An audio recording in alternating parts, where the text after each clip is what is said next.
I was working the late shift at the diner with my co-workers, Oliver and Lisa. The night had been pretty quiet, and we were almost ready to close, just a few minutes past 1:30 a.m. Oliver and Lisa were dating, and tonight things were tense between them. "You think I'm stupid, Lisa?" Oliver was saying, his voice low and angry. "I know you've been texting someone else." Lisa rolled her eyes. "Oliver, we've been over this. It's just a friend from school." They kept bickering, their voices getting louder. I was wiping down tables, trying to ignore them, but I was worried we'd run out of time. Our manager, Mr. Hale, always reminded us of one rule: close up by 2 a.m. "No one stays later than that," he'd say in his stern voice. "No exceptions." We all thought he was just strict about overtime pay, but the way he said it always made me wonder if it was something else. Something more. As Oliver and Lisa argued, I heard a strange sound coming from the drive-through window. It was low and rough, like someone mumbling to themselves. I froze, feeling my heart race. "Did you guys hear that?" I whispered. They stopped arguing and turned to look at me. "Hear what?" Lisa asked, sounding annoyed. Just then the sound came again, clearer this time, a scratchy voice, almost like it was talking to itself. "He always feeds me, every night, at 3. My stomach dropped. Our diner's mascot was an old, hunched-up character we'd nicknamed Old Gus, with a twisted back, long, thin arms, and a face that looked like it hadn't smiled in years. Old Gus was just a poster guy for ads and events, but tonight, that voice, it sounded like him. "Where is he?" the voice muttered like it was searching. "He always feeds me at 3. Oliver and Lisa looked at each other, eyes wide. We crept toward the drive-through doorway, moving as quietly as we could. In the shadows near the back door, we saw him. Old Gus standing there, his back twisted and hunched, his long arms hanging at his sides. But he wasn't just a poster boy tonight. He was a perfect resemblance of Old Gus. Then that's when it hit me. He's not a resemblance of Gus, rather Gus is a resemblance of him. This is the real Gus. He crawled through the drive-through window and into the kitchen. He was moving barbarically, his hollow eyes searching the kitchen. I felt frozen in place, my heart pounding so hard I thought it might burst. Oliver whispered, "No way, it's not real, it can't be real." Old Gus's head snapped up and he looked right at us.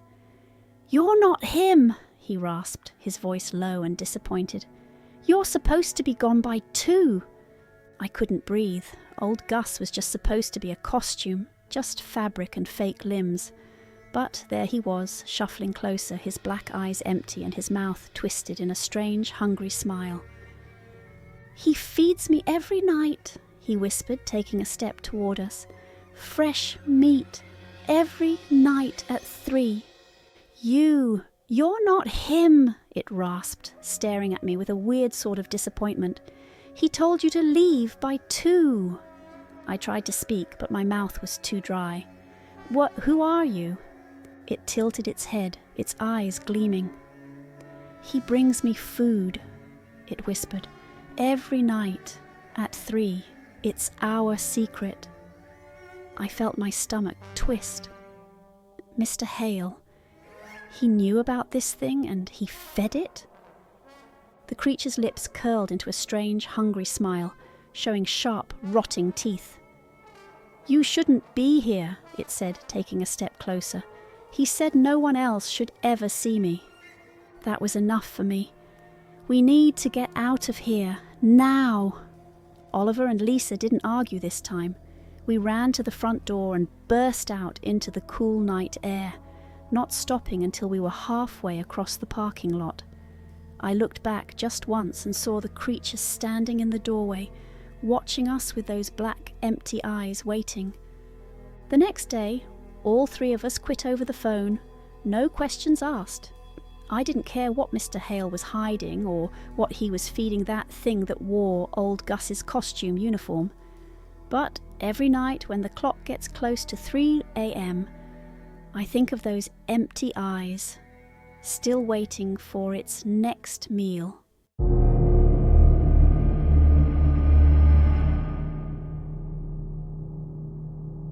I was working the night shift at the Halloween theme park, just me and a few other workers. The park was almost empty since it was so late, with only a couple of guests still wandering around the haunted house and the spooky maze. Most people were scared off by the news earlier. A clown had attacked someone in the town just yesterday. They said it was a guy in a clown mask carrying a knife, and that he'd escaped into the night. But our manager kept the park open, said it was all just a Halloween prank. I tried to tell myself it was just a rumour. The fog machines were going, covering everything in thick mist, and creepy laughter and ghostly screams played over the speakers. But the weird thing was, every once in a while I'd hear this low chuckle that wasn't coming from the speakers. It sounded too close, too real. I was working the ticket booth near the entrance, just waiting for the last few people to leave so I could close up, when I saw him. In the distance, through the fog, a clown was standing there, just watching me. Ugh, you sure had me going there for a second. I worriedly stopped shouting across the booth and the entrance as I realised this wasn't one of our clowns. His uniform didn't have the company logo, and I remembered that all the clowns were sent home early because of the big uproar of the news with the clown incident yesterday. His costume was covered in fake blood, but his face looked wrong. His makeup was smeared, and he wore this twisted smile, almost too big to be real. He had a knife in his hand, glinting in the dim park lights. My heart started racing and I froze. Was this the guy everyone had been talking about? Or was it just someone messing around? I didn't want to stick around to find out. I grabbed my walkie-talkie and called for security. Nothing but static and no response. So I switched to the entrance's main line, my friend Mia, who was working in the haunted house. Mia, there's a clown by the entrance.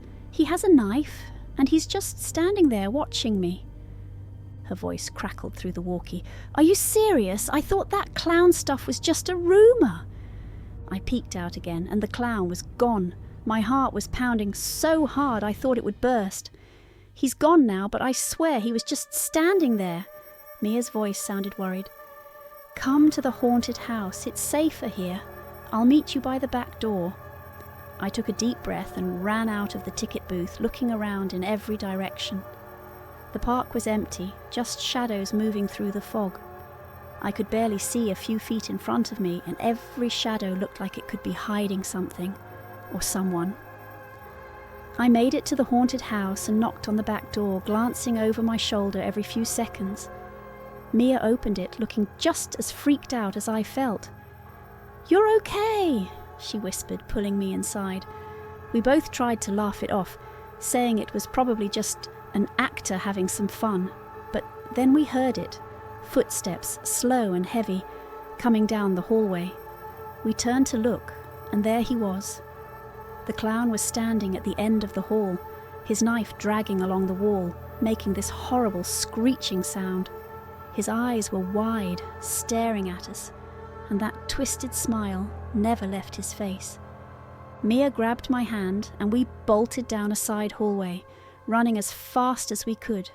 We could hear his footsteps getting faster, his laughter echoing through the walls. We ducked into a dark room filled with creepy mannequins and crouched behind some crates, trying to catch our breath and stay silent. We heard him enter the room, his footsteps slow and steady. I held my breath, clutching Mia's hand, praying he wouldn't find us. He walked past our hiding spot, just inches away, and we could smell this horrible metallic scent like blood.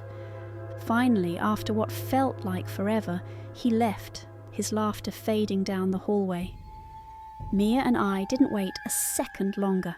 As soon as we were sure he was gone, we ran out the nearest exit and didn't stop until we were outside, gasping for breath. The police arrived after we called them, but they didn't find him.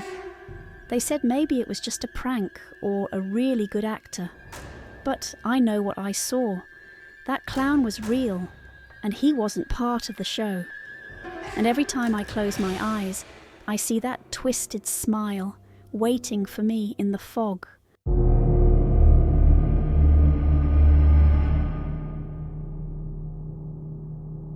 I was working the night shift at the gas station, just me and my co-worker, Ray.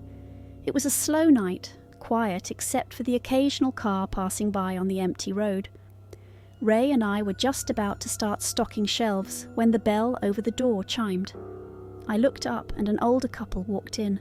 They looked strange right away. The man wore an old brown coat that seemed too big for him, and the woman had a faded scarf around her neck, covering most of her face. They both had these weird, toothy smiles that gave me chills. "Evening, kids," the man said, his voice raspy. He glanced around the store slowly like he was looking for something or someone. "Evening," Ray said, polite as always, and nodded at them. I just mumbled a greeting, trying not to stare at the couple. They wandered around the aisles looking at random items, but never really picking anything up. I tried to focus on stocking the shelves, but I couldn't shake this weird feeling in my gut, like something bad was about to happen. The man kept sneaking glances at us, his eyes sharp, almost hungry. After a while, the man walked up to the counter while the woman stayed back, her gaze locked on Ray. "You kids work here alone?" he asked, smiling wide enough to show yellowed teeth. He looked directly at Ray. Ray laughed nervously. Yeah, it's just us." "Just you two all night? Where's the manager?" the woman asked, taking a few steps closer to Ray. She leaned in, her smile never fading. Ray looked over at me like he was starting to feel the weird vibes too. Yeah, it's just us. Slow night, you know?" he said, trying to sound casual. The man nodded, looking pleased. Then he glanced at his wife. "Honey, I think we've found what we're looking for." Before I could even react, the woman grabbed Ray by the arm with a grip that looked way too strong for someone her age. She yanked him toward her, and Ray yelped, struggling against her. "Hey, let go!" he shouted, panic in his voice. I felt frozen, my heart hammering in my chest. The man stepped closer to me, blocking my way to the door. His smile was gone now, and his eyes looked cold. "Don't make a sound," he whispered, his voice sending shivers down my spine. I watched, helpless, as the woman dragged Ray toward the door, her hand clamped over his mouth to stop his screaming. Ray's eyes met mine, wide with terror, and I could see his silent plea for help. Then, just like that, they were gone. The door chimed as they left, the sound echoing in the now empty store. By the time I snapped out of it, I ran to the door, but there was no sign of them. Just tire marks leading off into the dark. The police came after I called them, but there was no trace of Ray or the couple. I tried to explain what happened, but my words came out like a jumbled mess. I was too shaken up and frightened to properly say what had happened. The officers drove me home and explained they have to continue the search for Ray tomorrow. I was startled by the amber alert blasting on my phone while reaching my front doorstep. Abduction was something I never thought would happen to me or anyone I knew.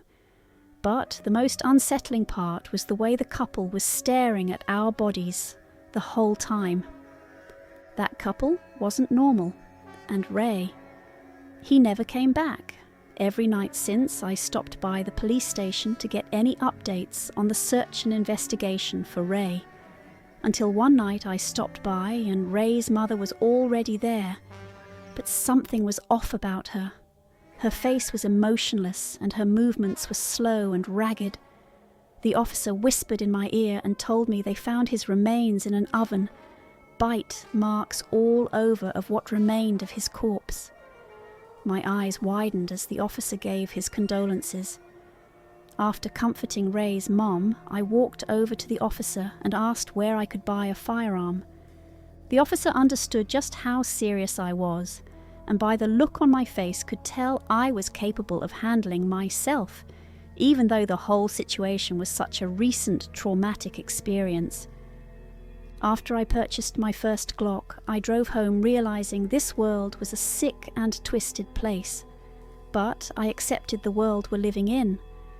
As I stared at my newly bought weapon, I knew next time I would be ready for anyone who dares to mess with me or any of my loved ones. No matter who or what it was, I would not be the victim.